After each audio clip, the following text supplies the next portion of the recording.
Well, what's up, everyone? This is my 2024 Ranger Ultimate Northstar edition, and today we're going to install a bumper on it. This bumper in the US, $50 on Amazon only, $70 I got it in Canada. It was on sale though, I think it's around $75 normally. So I just wanted a cheap bumper here at the back because I plan to get a lot of firewood and we're in the bush a lot. So I just wanted something to protect back here. So if I missed a stump or whatever, there's at least some sort of protection and it wouldn't ram into the plastic. It'll hit that bumper. Like, this bumper's probably not very heavy duty, but yeah, we'll take a look here. So I've opened it up already because I ordered this and then we were away. We went to Mexico, so I was gone for about 3 weeks total. We were in Mexico for 2 weeks, but we were in Calgary and stuff as well. So the box is already opened up when it came to our door, and I wanted to make sure I wasn't missing any pieces before we left because I wasn't going to get installed. So I opened it up and made sure everything's here, and everything is here, and everything looks pretty good. The instructions are damaged though, but that should be fine. So yeah, this video won't be too much of a how-to video, but I'll show you guys what I'm doing along the way, but I'm not going to go probably every step. I don't even really know yet. But I just thought I would give you like an initial review of this $70 bumper, because this bumper here looks exactly like the Polaris one from what I could tell on the photo. So we'll see, I guess, when we get it together. So I've got all the pieces here somewhat laid out. Just look at the quality of the pieces. In the reviews I read that the paint wasn't that good of quality, and these pieces here, they actually look pretty good for paint wise. There's one mark there, pretty minor. These brackets, you're not even gonna see them, so they don't have to be perfect. The paint on this bumper's pretty decent if you ask me.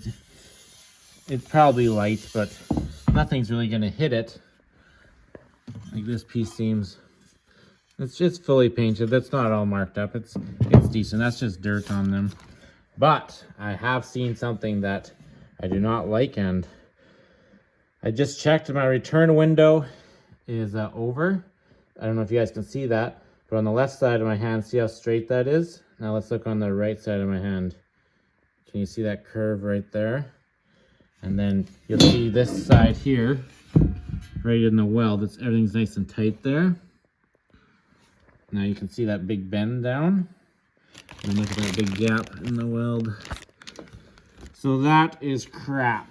And that will not line up definitely to that side piece that's got a bolt up there. So that's going to be junk. My return window has closed, so I'm going to contact this company and see what they say.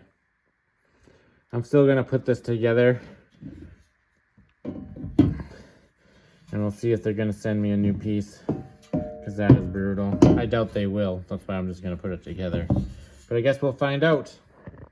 I'll keep you guys updated on that. So another thing strange is just going over the parts we need here. So if you look on this list, you have the bumper for the center. So that's the center bumper here, right there. And then the bumper outboards, which are those little side wings right there. And then support outboards, and support center. So these are the center supports. Those are the outboard supports. So we got all that. And then screws. We have a bag of screws right here. Now I hope everything's in there. I just seen this is cut. So we do have the bag of screws. It says self-tapping though. I don't see anything in there self-tapping. I don't think we need self-tapping though anyways. But then I seen these brackets that we got, and I don't see anywhere on these instructions where you'd use those. So I think that's extra. I have no idea what these are for. So we'll find out, I guess. So I was counting all the bolts we have here. It looks like we probably are going to be missing one of these. I should have one, hopefully. If not, this ain't going to be that hard to get. And then this bracket here, you want the ones that are horizontal there, and that's gonna slide right into, let's see if you can see this here, right into that channel, and then just bolt right through there. This has threaded it's threaded inside there, so it'll bolt right into here. So I'm going to do that. I'm going to do both sides. It's the same. Okay, guys. So I got a little ahead of myself here. So I got those both brackets tightened up. I'll show you this side because the other side has an exhaust shield in the way. So there's the bolts, and then it's just screwed right into that bracket. And then this bracket, I had both brackets on, and then I put the middle cover just over top the brackets, and the tension of the brackets held it there. And then you just take one of these wings and you smack it up against, you can see there's the middle plate, and then you just put those bolts through and screw it right into that bracket. That bracket is threaded, so you just thread it right in there and tighten her up. And then the same for this side. And then I was just adjusting the gap here. So I have these kind of loose here, so I just got to play with that gap. It's pretty close, but the bumper is centered already. Like, it's basically perfectly centered already, so that's good. So I just got to put these middle brackets on. So that's what that hole's there for. It goes through there, threads into the bracket. And then the bracket, there's a hole, let's see here. If you can see that hole right there, that's where it's supposed to go, but that's not threaded. And so it's got to screw into there. So I think that's what they're meaning by self-tapping. But I don't know. I think these bolts will screw in there still. So we'll see how that goes. So I'm going to get that done. Okay, guys, she's fully installed. Did not take long at all. Pretty straightforward.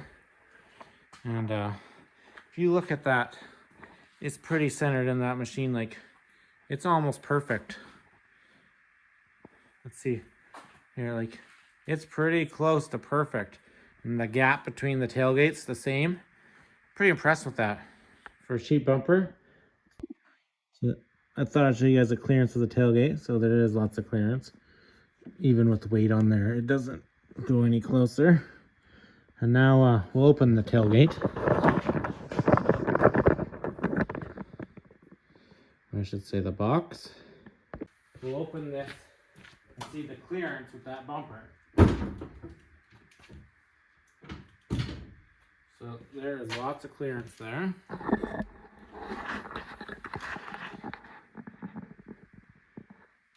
So everything is good.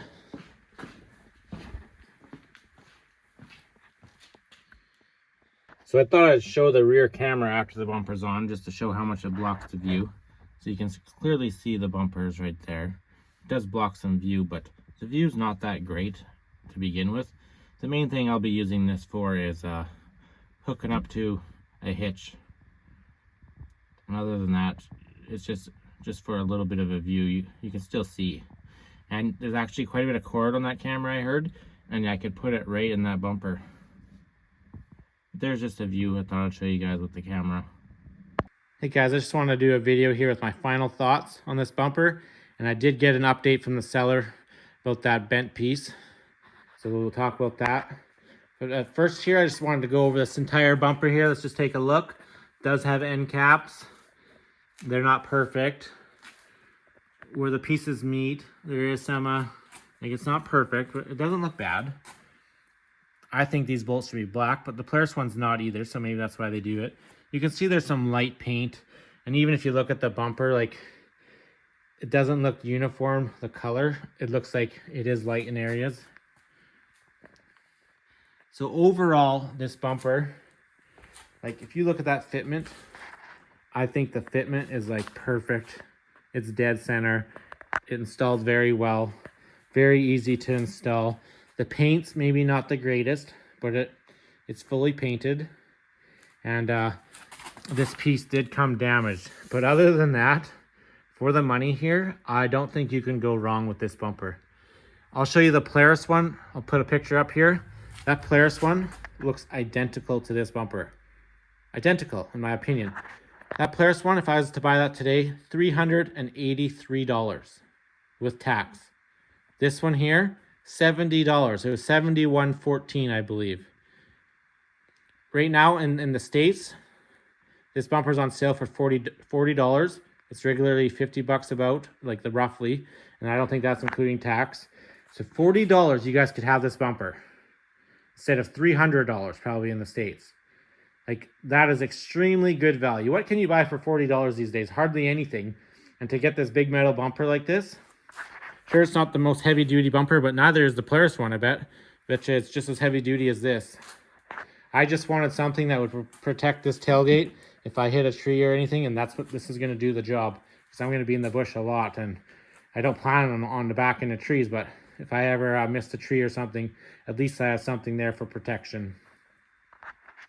So I emailed the Amazon seller about this piece here being bent, and stated how the weld was off. Like, it was bent before they welded it together. It's quite obvious. And they responded back asking if there's any way I could get someone to bend this back and they would cover the costs. Well, this bumper only costs $70, so I don't know how I would get this. No one would fix this for $70. Like, it's not going to be worth it. You'd have to dismantle that weld, re-weld that, and bend it all back together to do it properly. And then you have to paint it. Like, it's going to cost way more than $70 to do a proper job. And so I just told them, like, you'd have to break that weld to fix it properly. And I said, you can't just send me this middle piece. And they responded by saying that I was too far away and that they've issued me a full refund for the bumper. I did not tell them I made a video about this or nothing like that. Like, that's very nice. I was not expecting that. I wasn't even upset that, like, this isn't that big of a deal. I just thought if it's simple that they could send me this piece, I would like the piece, because even as inexpensive this bumper was, I don't think I should get a damaged piece, right? I think it should be proper, 100% how it's supposed to be. But so they issued me a refund. So if you guys want to send them some love, and if you guys like this bumper, I would definitely purchase from them, because they definitely stand behind their products. And I feel bad about it, but you know, it is damaged, and you should get a product that's not damaged if you're buying something brand new. So if you guys like this bumper, I would definitely give it a shot. I think you get excellent value here. It's a decent looking bumper. I did not want to spend $400 on a bumper, because I bought that back rack. I don't know the exact price off the top of my head. It was around $600, I want to say. And then I bought those ROK sliders, and they were probably around $400 too. So I was already spending a lot. I didn't want to spend something on the back bumper, because this ain't something that you really, really, really need. Like, it's nice to have for that extra protection. So I just wanted something cheap that would be there and look decent. And I think this does the job. So if you guys like this bumper and you want to see me install that back rack, the new updated version with the winch mount, it's winch ready, and it doesn't install in the bed like the other ones did. If you want to see that, hit that subscribe button, and that'll be coming very, very soon. Thanks for watching.